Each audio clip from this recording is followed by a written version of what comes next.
अस्सलाम वालेकुम, आप देख रहे हैं प्रोग्राम एक पेज और मैं हूं फरवा वहीद। नाज़रीन, मौसमी टेम्परेचर तो बतदरीज कम हो रहा है मगर सियासी दर्जा हरारत बढ़ना शुरू हो गया है।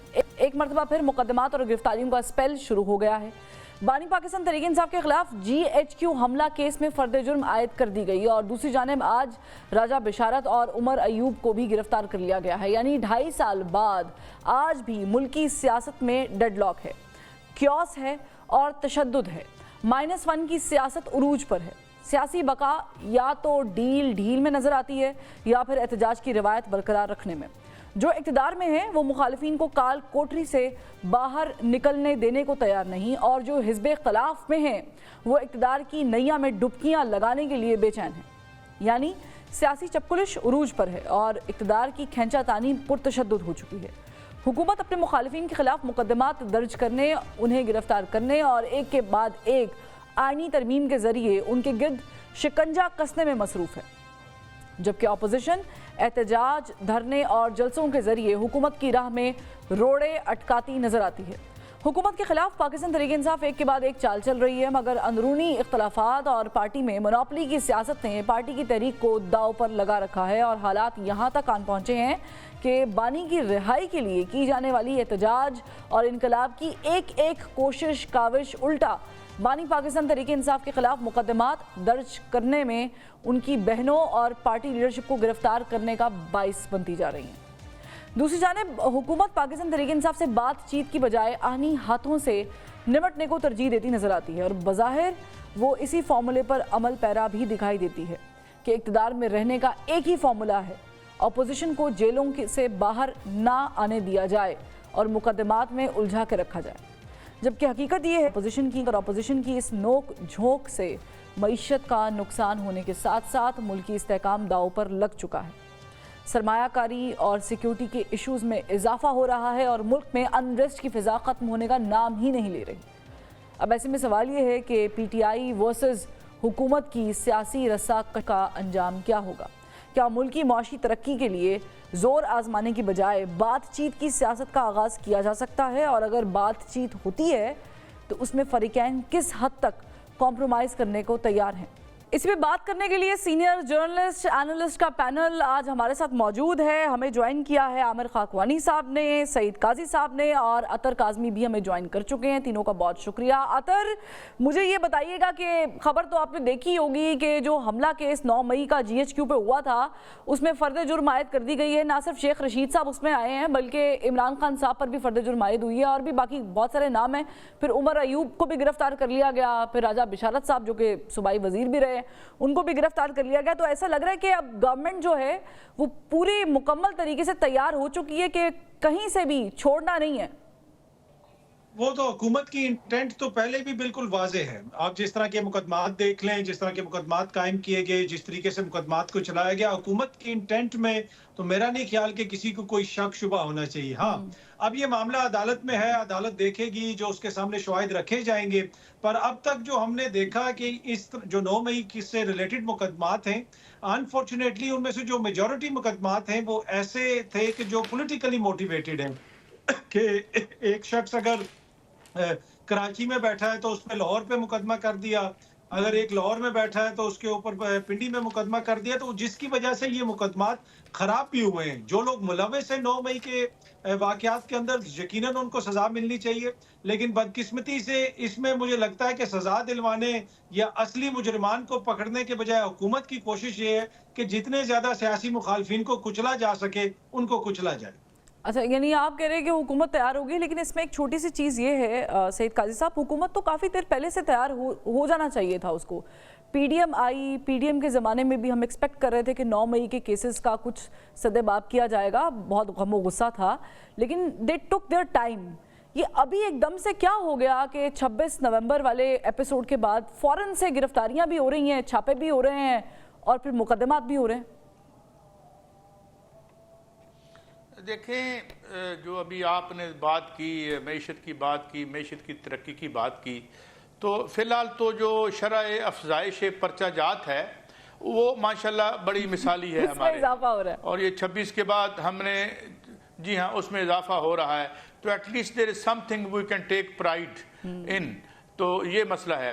और उसके बाद जो कल सीएम पंजाब साहिबा ने जिस तरीके से अपनी इंटेंशंस को क्लियर किया है, हालांकि एक कंट्रडिक्शन इन टर्म्स भी आप कह सकते हैं कि जो गुफ्तगू हमने फैसल वावडा साहब की और मुसद्दिक मलिक साहब की सुनी थी, और जिसमें जितना एग्रेसिवली वो आए थे बाद में वावडा साहब, तो उन्होंने कहा था कि ये इसको रियासत को बीच में ना घसीटें, ये हुकूमत का काम है। और जो कल मरियम साहिबा ने जो कल उनकी जो गुफ्तगू थी वो भी हमें यही बाबर करवा रही थी, और हमें बाबर यही करना चाहिए, क्योंकि जो सैडल में है, जो जो जो वो सीट पे हैं, वो तो चीफ एग्जीक्यूटिव हैं, जो क्योंकि अच्छा हो बुरा हो भला हो, वो अच्छा कर रहे हैं बुरा कर रहे हैं, उन्हें नोबेल प्राइज मिले या कुछ और, तो ये सारे का सारा जो जिसे कहते हैं ना कि वो buck stops at the PM house, तो वो हो गया। तो अब ये बात तय है कि ये इसमें कोई रिकॉन्सिलिएशन नहीं है, कोई वाया मीडिया नहीं होगा, और ये आगे और उसकी वजह भी बड़ी साफ है, वो इसलिए कि हमने देखा है ये इट्स नॉट समथिंग न्यू, ये बहुत पुरानी रूटीन है, और अब तो दुनिया में ये राइज भी हो चुकी है। कोरिया में देखें कल क्या हुआ, बेचारे बाद में उनको जरा ज्यादा जल्दी रुखसत होना पड़ गया, कहीं किसी जगह पे रात तवील होती है, बास जगह वो आपको पता है 6 महीने का दिन और 6 महीने की रात। बिल्कुल आप बिल्कुल नॉर्थ वाली साइड की बात कर रहे हैं, लेकिन वो नॉर्थ की तरफ तो हमें नहीं जाना चाहिए। नॉर्थ तो नॉर्थ कोरिया भी है सर, वो बड़ा खतरनाक हो जाएगा, फिर हमें कोई बीच का रास्ता अपनाना चाहिए। आपने बात बहुत अच्छी की है, मैं इसी से आगे आमिर खाकवानी साहब को भी इंगेज करती हूँ। खाकवानी साहब, ठीक है 9 मई हुआ है, मैं उसे आज तक कंडेम करती हूँ, आप सब भी कंडेम कर चुके हैं, जिन्होंने करके निकलना था वो भी कर चुके हैं। ये एक बहुत ही गलत हुआ जो हुआ, ब्लैक डे है, फिर 26 नवंबर भी हो गया, लेकिन इसके बीच में इंतज़ार बहुत लंबा था, फर्द जुर्मायत करने का इंतज़ार बहुत लंबा था, डिसीजन लेने का इंतज़ार बहुत लंबा था। गवर्नमेंट ये ख्वाहिश का इजहार तो कर रही है, जैसे सईद कायस साहब ने भी कातर ने भी कहा कि मरीम नवाज़ ने कल जिस तरीके से अपनी ख्वाहिश का इजहार किया, मैं उसे ख्वाहिश का लफ्ज़ दूंगी, लेकिन उनका बस में तो कुछ नहीं है। तो अभी ऐसा क्या हुआ कि गवर्नमेंट को क्या फ्री हैंड मिल गया कि जी करें जो आपने करना है? ये कोई कहीं से, मतलब आप समझ ही गए मैं क्या बोलूं। ये केसेस तो बहरहाल आज से तो नहीं है, 1 साल से ज्यादा चल रहे हैं, और पाकिस्तान का जो रूटीन का जो प्रोसिक्यूशन सिस्टम है वो भी स्लो ही है। ऐसा नहीं है कि रूटीन में यहाँ बहुत तेजी से काम होती हो, बहुत तेज फैसले होते हो और इसमें डिले हो रहा है। तो ये डिले है अभी जो फर्द जुर्म, देखिए हमारे यहाँ मीडिया में आमतौर पे फर्द जुर्म आयद करने को लगता है जिस तरह कोई साथ क्योंकि जुर्म लगा हुआ साथ, उनको लगता है शायद सजा सुना दी गई। फर्द जुर्म से केस स्टार्ट होता है, यानी ये नुक्ता आगाज है एक तरह का, उसमें इशूज यानी फ्रेम होते हैं, उसमें कि कौन सी चीजों का उसने जवाब प्रोसिक्यूशन ने करना है और कौन सी एविडेंस या क्या उन्हें जो मुल्जिम है उनकी वकील सफाई ने बयान करना है। तो ये फर्द जुर्म से केस स्टार्ट होता है। फर्द जुर्म आयद करने मुराद ये नहीं था कि फर्द जुर्म आयद हो गया तो पहले सजा हो गई, उससे ये होता है कि वो चार्जशीट एक ऑफिशियल एक बाकायदा हो जाती है, कि होनी ही होती है। तो मेरा ख्याल है इसमें कोई इतना मसला नहीं है, और मुझे इसमें कोई शक ही नहीं कि इंसानी दहशतगर्दी की अदालतों में ये फैसले ज्यादातर इनके पीटीआई के खिलाफ ही आएंगे। जो रिलीफ इनको मिलेगा वो हाई कोर्ट से और हायर कोर्ट से ही मिलेगा। और आप देख रहे हैं जिस केस में शेख जी तो पाकिस्तान ही नहीं थे, 9 मई के वक्त पाकिस्तान थे ही नहीं, वो कई दिन पहले ही पाकिस्तान से बाहर थे और कई दिनों बाद आए। अब ऐसे, और इमरान खान तो आपको पता है हिरासत में थे, वो तो वैसे ही नहीं थे। अब ऐसे जब इस तरह के डाला जाता है जबरदस्ती तो केस वैसे ही कमजोर हो जाता है, और उसके फिर रिजल्ट जब आते हैं सामने आते नहीं, फिर ये बाद में शोर मचाएंगे, देखें जी अदालतों ने रिलीज दिया। भैया आप इतने कमजोर कच्चे जाली फेक केसेस बनाएंगे या ऐसे बनाएंगे केस जिसमें जो रियल जो लोग हों वो उनमें से शामिल ना हो और जबरदस्ती लोगों को ऐसे टापने की और फंसाने की कोशिश करें, या कमजोर चीजें होंगी तो उनके फिर फैसले भी जहाँ पे कहीं पे इंसाफ होगा और होता है हायर कोर्ट में रिलीफ मिल रहा होता है ना, सबको मिलता है, बड़ी हद तक मिलता है। तो ये मिलेगा, इनको भी मिलेगा, पीटीआई को भी मिलेगा। लेकिन ये आपने बात ठीक की है कि अचानक इन्होंने टेम्परेचर को हाई करने की कोशिश की है और 26 नवंबर के बाद इनको लगा है कि भाई अब सारा बहुत सख्त कर। हालांकि मेरा ख्याल है अब उनको अब एक हुकूमत को एक अपर एज या कहने सिस्टम को एक अपर एज हासिल हुआ है, तो उसके बाद अब इनको कोई मामलात को एक नॉर्मलाइज करने की कोशिश करनी चाहिए। अच्छा, ये जो नॉर्मलाइज करने की बात करें, मैं हाँ जी बारगेनिंग की आपने बात की, नॉर्मलाइज करने की बात की, वैसे तो किसी भी महज़िब मुआशरे के अंदर सियासत में बातचीत का दरवाज़ा तो कभी बंद नहीं होता है, होना भी नहीं चाहिए। लेकिन अलीमा खान जो कह रही हैं कि खान साहब के पास एक आखिरी कार्ड मौजूद है, आपको पता है ये कार्ड कौन सा हो सकता है? क्योंकि हमने 9 मई देख लिया, हमने 26 नवंबर देख लिया, हमने इन बिटवीन भी बहुत सारे गैप्स में कुछ फिलर्स देखे हैं, तो ये कार्ड कौन सा हो सकता है जो अभी शो नहीं कराना चाह रहे वो? देखिए 26 नवंबर और 9 मई के बाद तो जो कार्ड्स हैं वो तो हुकूमत ने दिखाए ना, वो तो हुकूमत के सारे, उसमें भी जो इल्जाम लगता है वो तो हुकूमत की तरफ लगता है, खुसूसन 26 नवंबर के हवाले से। और 9 मई के हवाले से भी वो यही गिला शिकवा करते हैं कि जी हमारे ऊपर झूठे मुकदमे किए गए। आई डोंट नो अब ये नया कौन सा कार्ड है खान साहब के पास। देखिए असल में पाकिस्तान के अंदर एक किताब है जिसका जो आईने पाकिस्तान है, असल इशू वो ये है कि वो किसी को नजर नहीं आ रही है आजकल, वो किसी को मिल नहीं रही है। जिस दिन वो किताब मिल गई तो सारे किसी भी कार्ड की जरूरत नहीं रहेगी, फिर मामलात खुद बेहतरी की तरफ चले जाएंगे। तो अनफॉर्चुनेटली यहाँ पे इस वक्त चीजें जो है ना वो पार्लियामेंट के अंदर हो रही हैं, ना वो सियासी सतह के ऊपर हो रही हैं, ना ही कोई एंगेजमेंट उस तरीके से हो रही है कि जहाँ पे ये नजर आए कि चीजें बेहतरी की तरफ जाएंगी। और इसमें आप तहरीक इंसाफ को भी ब्लेम कर सकते हैं, हुकूमत को तो ऑब्वियसली वो पावर में, उनको भी आप ब्लेम कर सकते हैं। हमारी पार्लियामेंट का किरदार है वो इंतहाई मायूस कुन है, पार्लियामेंट का ये किरदार नहीं होना चाहिए। और फिर आपने जिस तरह अभी काजी साहब ने पहले भी जिक्र किया कि जी साउथ कोरिया की पार्लियामेंट ने 24 घंटे मार्शल नहीं रहने दिया, और यहाँ पे हमारी जो पार्लियामेंट है वो तो जब भी खुलती है, रात को खुले दिन को खुले, हुक्मरानों के, ताकतवरों के मफादात का तहफ़्फ़ुज़ करती है। तो ये हमें एज ए मुझे कलेक्टिव फेलियर नजर आ रहा है और हमारी पॉलिटिकल क्लास का। लेकिन अतर ये फेलियर क्यों है? क्योंकि गवर्नमेंट को ये कॉन्फिडेंस कहीं से तो आया है। राना सनाउल्लाह साहब जिस तरीके से जिस कॉन्फिडेंस के साथ कह रहे हैं कि अब पीटीआई इस तरह का काम दोबारा नहीं करेगी, तो इसका मतलब है कहीं से उनको गारंटी, कहीं से श्योरिटी, कहीं से उनको कोई कबूतर, कोई चिड़िया, कहीं से कोई खबर तो लेकर आई है ना। अब आई डोंट नो कौन से उन्होंने छत में मुगल के गार्डर लगवा लिए हैं जिसकी गारंटी इतनी ज्यादा है, मुझे उसका नहीं पता। लेकिन इश्यू ये है कि गारंटी तो देखें, जमहूरियत के अंदर गारंटी अवाम की सपोर्ट होती है, आपके जो मैंडेट होता है वो आपकी गारंटी होती है। लेकिन इनके तो जो अपने सारे हल्के हैं, राना साहब तो खुद माशाल्लाह हारे में, इनके जो वजीर आजम है, मरियम बीबी हैं, नवाज शरीफ साहब हैं, उनके हल्कों के हवाले से जो तहफुजात का इजहार किया जाता है वो भी पूरी कौम के सामने है। तो आई डोंट नो कि अब राना साहब जैसी शख्सियत जो सियासी वर्कर है और जो माजी में खुद जिनके साथ ज्यादतियां हुई, इंतहाई भोंडा किस्म का उनके ऊपर मुकदमा दर्ज किया गया, वो हेरोइन उनके ऊपर डाली गई, तो राना साहब को गारंटियों के बजाय जो आइन है, जो जमहूरियत है, उसके असूलों के मुताबिक उनको देखना चाहिए कि क्या वहां से उनको कोई गारंटी इस वक्त मिल रही है या नहीं मिल रही। बाकी जो गारंटियां है ना, ये गारंटियां और गारंटर ये रातों रात तब्दील हो जाते हैं और फिर बड़े मसाइल होते हैं। अच्छा, रातों रात तो खैर अतर नहीं होती चीजें, आपको भी पता है, मुझे भी पता है, एक टाइम लगता है, उसकी भी कुछ गारंटियां होती हैं। खान साहब के देखे रात को यहाँ पे सब कुछ होता ही रात को है, चाहे तहरीक अदम एतमाद हो, कानून साजी हो, उसकी पीछे कहानी होती है लंबी, लेकिन चीजें होती उसी तरह ही है। हाँ ठीक है, ये बात आई अग्री साहब।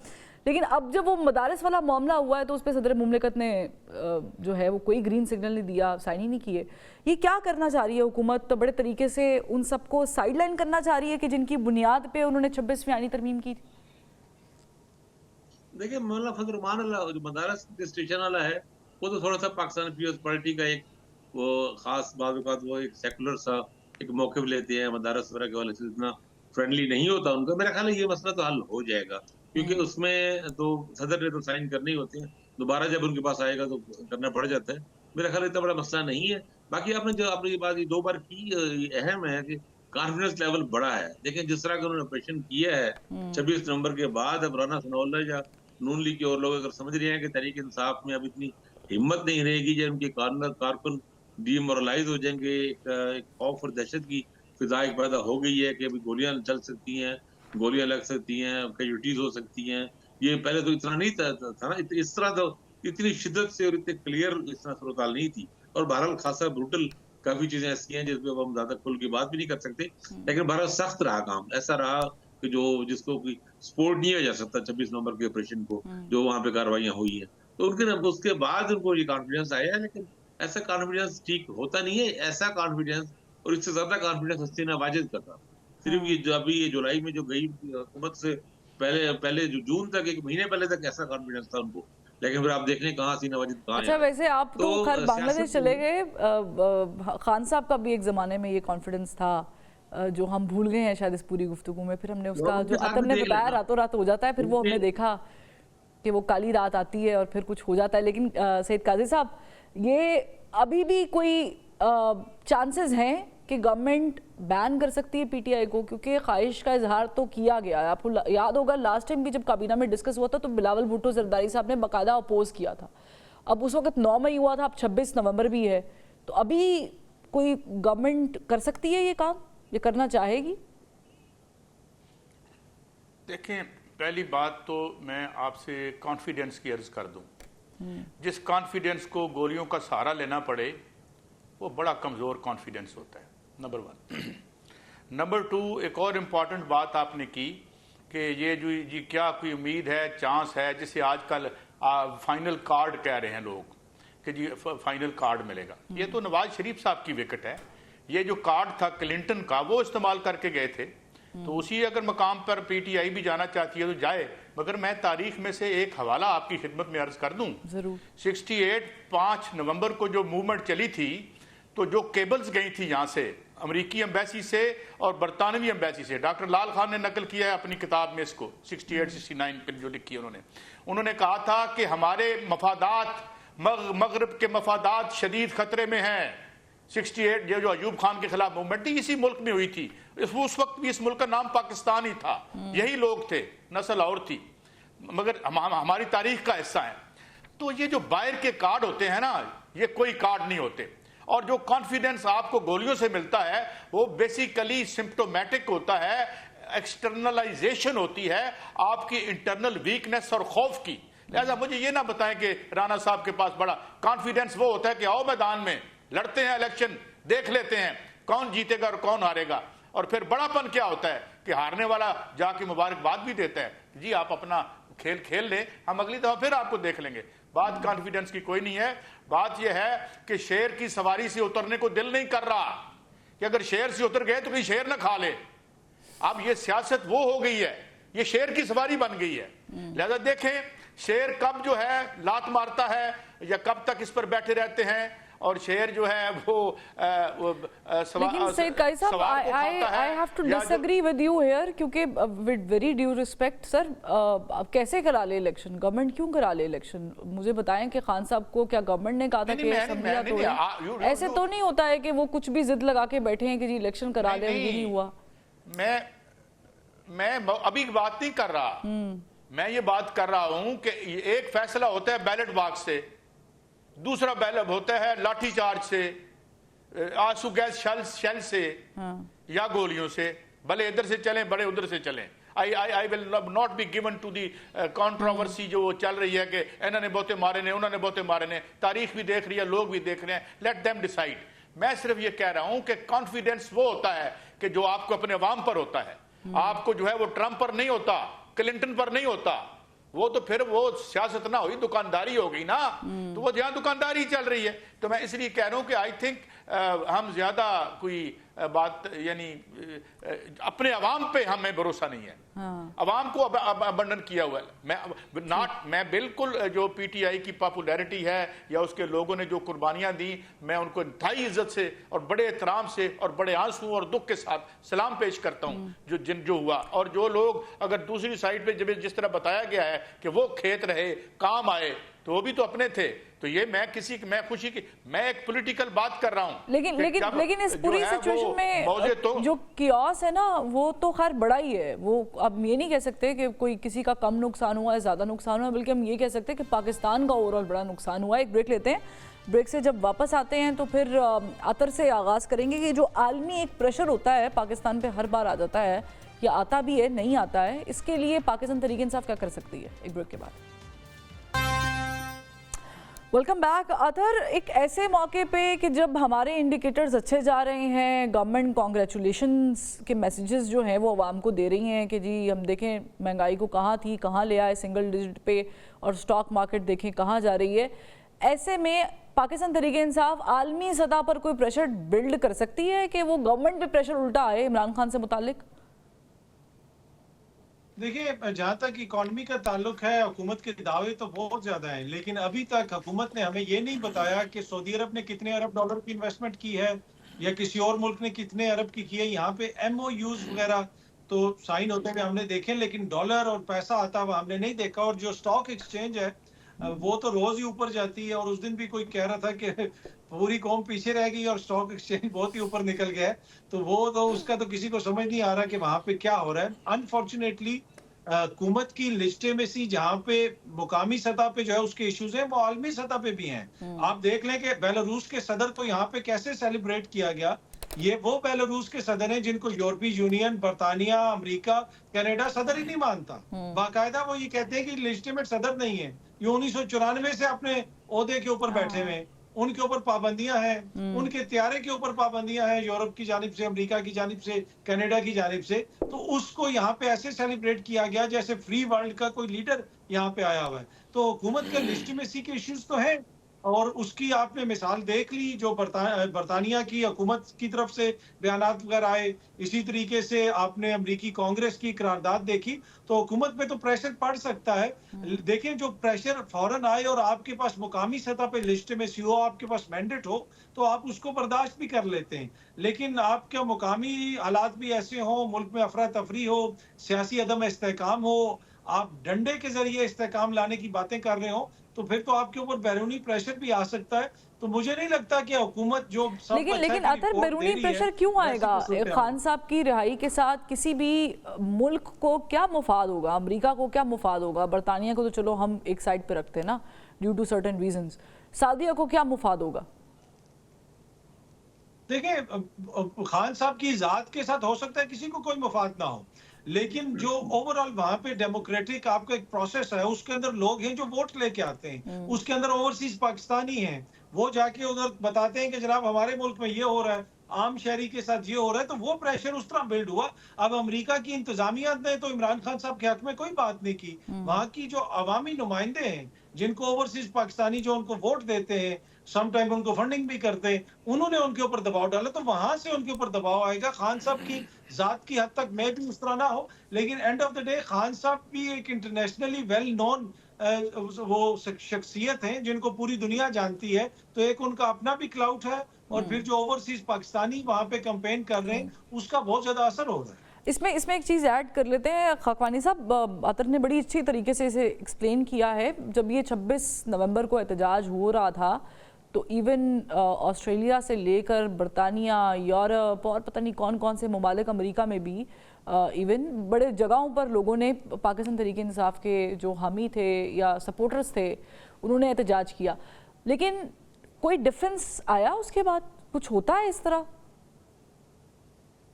देखिए, पाकिस्तान में बहुत चीजें लोकली ज्यादा एक इम्पैक्ट उसका आता है। जब तो लोकल यहाँ पे एक मुकामी सतह पर आप जितने लोगों को आप मोबिलाइज करते हैं, बाहर निकालते हैं, पब्लिक प्रेशर बिल्ड करते हैं, या फिर आप सियासी डायलॉग का, मुज़ाकरात का मामला करते हैं, वो उसकी अपनी जगह असरात है।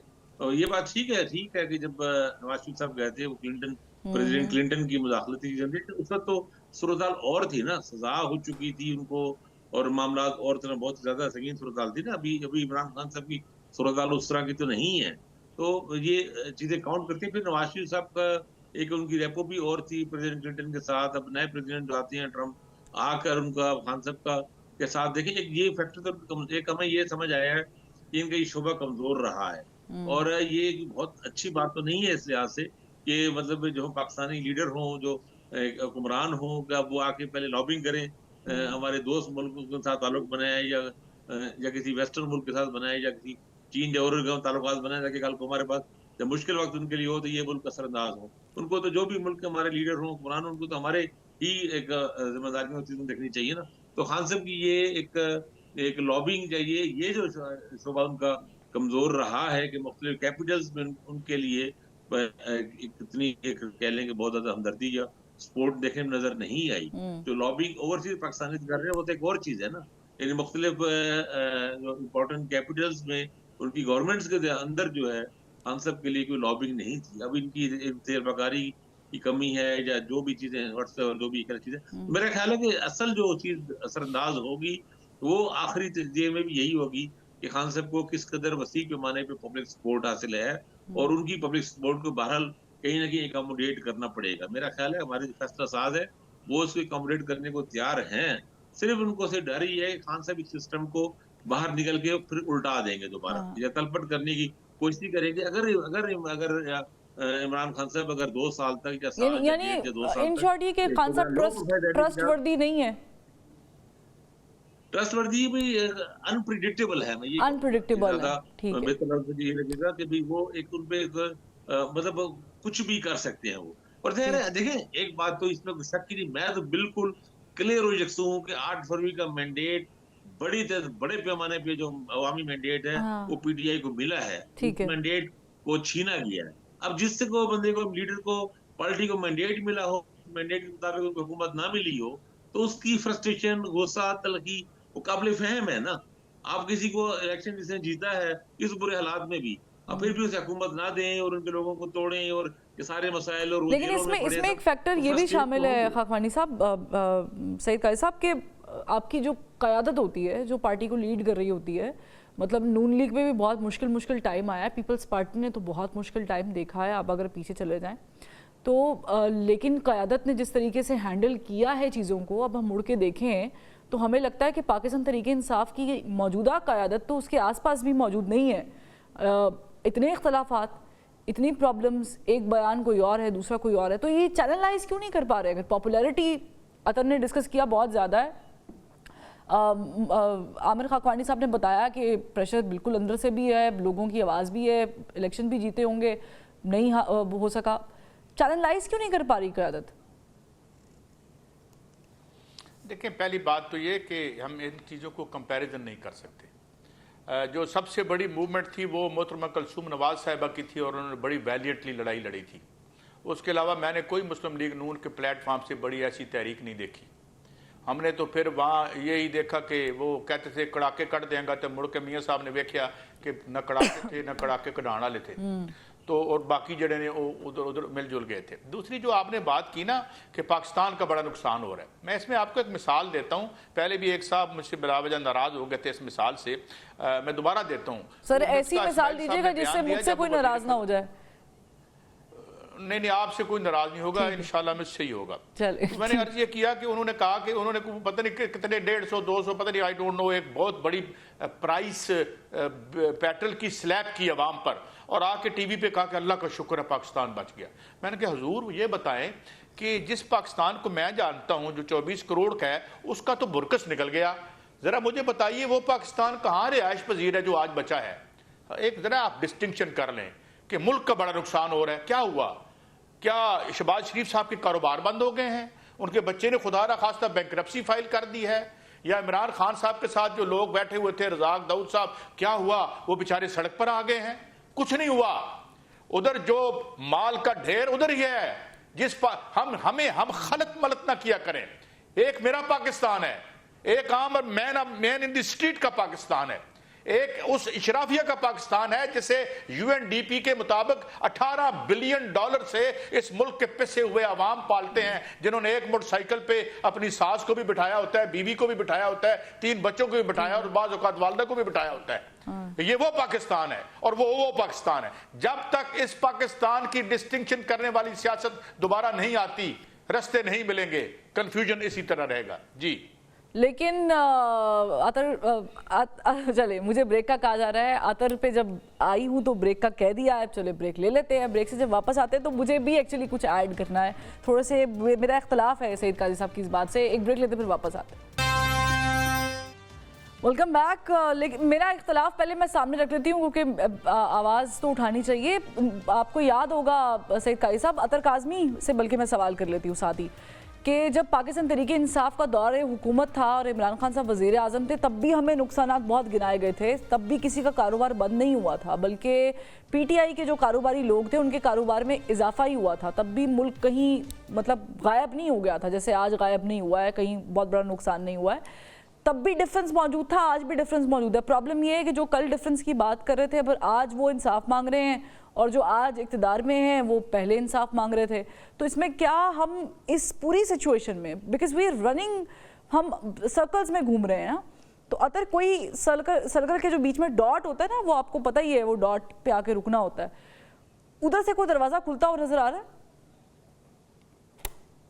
देखिए, अनफॉर्चुनेटली फिलहाल तो मुझे नहीं कोई ऐसी सूरत हाल नजर आ रही। पहले जब इमरान खान साहब की हुकूमत थी उस वक्त भी कहा जाता था कि 1 पेज है, 10 साल वो रहेंगे, 2030 तक कोई तब्दीली नहीं होगी, इस किस्म की बातें होती थी उस दौर में भी। और इस दौर में भी अब यही कहा जाता है जी रेड लाइन लग गई है और ये है वो है। ऐसा अनफॉर्चुनेटली होना नहीं चाहिए। ये सर्कल तभी खत्म होगा जब आइन और कानून के मुताबिक हर कोई अपने किरदार को महदूद करेगा, चाहे वो अदलिया हो, चाहे वो इंतजामिया हो, चाहे वो मुकन्नना हो। जब हर कोई अपनी पिच से बाहर निकल के खेलेगा, चाहे वो सियासतदान हो या कोई और हो, फिर मसाइल यहाँ पे रहेंगे। तो मुझे तो फिलहाल सूरत-ए-हाल चेंज होती हुई नजर नहीं आ रही। खान साहब को भी इस वक्त एस्टेब्लिशमेंट से बहुत गिले शिकवे हैं, लेकिन जब खान साहब की अपनी हुकूमत थी, उस वक्त तो उनको एस्टेब्लिशमेंट से कोई गिला शिकवा नहीं था। वो तो आखिरी दिनों में जब वन पेज खत्म हुआ, फिर उनको मसला हुआ। उसी दौर में जनरल बाजवा को भी उन्होंने एक्सटेंशन दी पार्लियामेंट के अंदर, और उसी तरीके से नून लीग वालों ने, पीपल्स पार्टी वालों ने, सब ने मिलके एक्सटेंशन दी। बाद में ये उसके ऊपर जो है बहुत सारे गिले शिकवे भी करते रहे। तो इशू ये है कि जब इक्तदार में होते हैं तब हमें हर चीज अच्छी लगती है, हमें एस्टेब्लिशमेंट भी अच्छी लगती है, हमें हर किस्म के उनके इक़दामात भी अच्छे लगते हैं, हमें वन पेज बड़ा अच्छा लगता है। लेकिन जब हम ऑपोजिशन में आते हैं तो फिर हम वही, जिस तरह पीपल्स पार्टी कहती थी, मौलाना कहते थे, नून लीग वाले कहते थे हाइब्रिड निज़ाम है, ये है वो है, उसको खत्म करना है, हकीकी जमहूरियत नाफिज करनी है। लेकिन जब ये लोग इक़्तिदार में आए, उसके बाद इनका जो किरदार है, मेरे ख्याल में उस पर मुझे रोशनी डालने की जरूरत नहीं है, वो पूरी कौम के सामने है। ठीक है, यानी कि वो जो क्या सेंट्रीफ्यूगल फोर्स है, अगर मैं गलत नहीं हूँ, यही कहते हैं आमिर खाकवानी साहब, जो खींचती है फोर्स एक होती है जो आप सर्कल्स में भाग रहे होते हैं, आपको ग्रेविटी की तरफ लेके जाती है। तो वो यानी आतर कह रहे हैं कि वो नहीं है, कशिशे सकल जिसे हम खालिस उर्दू में बोलते हैं, तो वो नहीं है।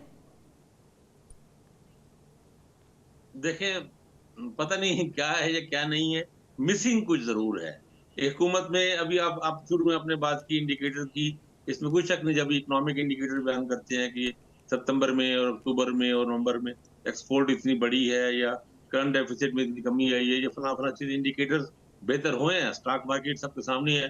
हमें तो समझ नहीं आ रही, वो बिल्कुल दीवानावार भागी जा रही है। 1 लाख, कल 5,000 हो गए थे, हमें तो लग रहा है जो समझ आ रहे हैं कि 1.25 लाख भी हो जाएगा। तो ये सारी चीजें हो रही है, इंडिकेटर अगर अच्छी बात है, पाकिस्तानी इकोनॉमी में चीजें अच्छी हो रही है। और कुछ महंगाई में भी बाज़ जगहों में कमी आई है, बाज़ जगहों में नहीं भी आई। सब चीजें मिली जुली चीजें चल रही हैं। लेकिन ये सारे दावे जब करते हैं, जब नून लीग के लोग, हुक्मरान इत्तेहाद के लोग ये सारे मुख्तलिफ क्लेम्स करते हैं, ये सब के बावजूद जो एक इम्पैक्ट है ना, या जिसे एक वो नहीं पड़ रहा लोगों में। ये जनरली कुछ मिसिंग है। अब ये उनके कोई रियल मैंडेट ना होने का कोई तासुर है, या पता नहीं हमारा, पता नहीं शायद हमें कुछ चीजों को नजर नहीं आ रहे, हमारी एनक कोई मुख्तलिफ है। कुछ ना कुछ है जरूर कि लोग जो, अच्छा लोगों में भी फ्रस्ट्रेशन है, गुस्सा है, टेंशन है। अब आप सड़कों में जाएं, बेगर्स बहुत ज्यादा बढ़ गए हैं, मांगने वाले बहुत ज्यादा, गैर मामूली इजाफा हुआ तादाद में। तो मसाइल भी बहुत संगीन किस्म के हैं। या फिर ये कि माशी इंडिकेटर जो है ये बेहतर होंगे, इसके असरात आने में कोई 2 साल लगेंगे शायद। चीजें भर कई चीजें मिसिंग है। यानी वो जो मिसिंग है वो फिजिक्स की जबान में वो क्या कहते हैं, सेंट्रीपिटल फोर्स भी मिसिंग है और सेंट्रीफ्यूगल फोर्स भी मिसिंग है, सभी मिसिंग है। काजी साहब, आप इतने खामोश क्यों बैठे हैं? हमें कोई हल बता दें, हम तीनों हल दरियाफ्त करने की कोशिश कर रहे हैं। पहले तो मैं देखें, मैं क्या हल दूंगा, बड़ा आजिज आदमी हूँ। पहले मैं आपको ये बता दूं कि इसे कैसीनो कैपिटलिज्म कहते हैं जिसमें हम रह रहे हैं, और स्टॉक एक्सचेंज कोई इंडिकेटर नहीं होता तरक्की का। सन 2000 में जब डो जॉन्स और बैठा था अमेरिका का स्टॉक एक्सचेंज, तो एनरॉन का $80 का शेयर जो है वो 12 सेंट का हो गया था, और तब ये कहते थे कि ये ओवर वैल्यूड है। ये एक कैसीनो समझ लें स्टॉक एक्सचेंज। इसका रियल इकॉनमी से कोई ताल्लुक नहीं होता। इसमें 5 रुपए की चीज जो है वो 5000 में बिकी होती है। आज भी इवन जो डॉ जॉन्स है, जो सबसे बड़ा दुनिया का स्टॉक है, वो हाईली ओवर वैल्यूड है। एक सट्टा है, सट्टा खेलते हैं 10, 15, 20, 50 आदमी होते हैं, शाम को फैसला करते हैं, नाक के बल जो है स्टॉक गिरा होता है, वही उठाना शुरू कर देते हैं। वही इनसाइडर ट्रेडिंग की, मैं नहीं किसी पे इल्जाम लगा रहा, मगर एक इल्जाम लगा सकता हूं, जो इल्जाम था शौकत अजीज पे कि इनसाइडर ट्रेडिंग में वो भी इन्वॉल्व थे, और अभी भी कुछ और मुल्कों की मैं मिसाल ज़हन में आ नहीं रही। तो लिहाजा जो रियल इनकम है, और इवन जो आपका जो आपकी जीडीपी है, इसका भी रिश्ता माकूस है। क्या जीडीपी और एक मुल्क में पैदा होने वाली दौलत नीचे जा रही है या ऊपर जा रही है? ये तो सारी की सारी ऊपर जा रही है। $11 बिलियन की जो प्रॉपर्टी दुबई ने खरीदी है, ये पाकिस्तान के किसी मजदूर ने खरीदी है। और आखिर वो $11 बिलियन पाकिस्तान में पैदा तो हुए वो उसको और 6-7 बिलियन डॉलर के लिए धक्के खा रहे हैं हम, बैगिंग बाउल लेके ऐसे बैठ जाते हैं हमारे सारे जो हैं वो जो हमारी इकोनॉमिक एलीट बैठ जाती है, सामने 4-5 मैले से गोरे बैठे होते हैं, उनके तीसरे दर्जे के मुलाजिम बैठे होते हैं, और इधर हम तरले कर रहे होते हैं। और साथ ही हम कभी 17 बिलियन 2018 में हमने गालबन 18 बिलियन डॉलर की प्रॉपर्टी खरीदी थी दुबई में। सो बड़ा ये सिस्टम है, वारदात है, खेल है, बारीक वारदात हो रही है ये। और इस सारी बारीक वारदात को क्या लफ्ज का इस्तेमाल चुनाव काजी साहब, थैंक यू सो मच। ये जो आपने लफ्ज़ इस्तेमाल किया ना, बारीक वारदात, ये बड़ा अच्छा लफ्ज़ है वैसे। बहुत शुक्रिया सईद काजी साहब, आपका भी बहुत शुक्रिया। अदर काज़मी साहब, आपका भी बहुत शुक्रिया। आमिर खाकवानी साहब, thank you so much for joining us. और बस ये जो सिचुएशन है बड़ी क्योटिक है, क्योंकि मुल्क के अंदर इस वक्त समझ नहीं आ रही है कि कौन है जो ये सब कुछ हैंडल कर रहा है। क्या गवर्नमेंट वाकई पावर्ड है, एम्पावर्ड है चीज़ों को हैंडल करने के लिए? अगर है तो क्या किसी बेहतर ऐसे तरीके से हैंडल नहीं किया जा सकता था, या करेगी या कर सकती है? ये बहुत सारे क्वेश्चन मार्क्स हैं जो हमारे पॉलिटिकल सिस्टम पे एक अरसे से लगे हुए हैं और पता नहीं ये कब तक लगे रहेंगे। बहरहाल प्रोग्राम से इजाज़त दीजिए, अगले हफ्ते फिर मुलाकात करेंगे। अल्लाह हाफ़िज़।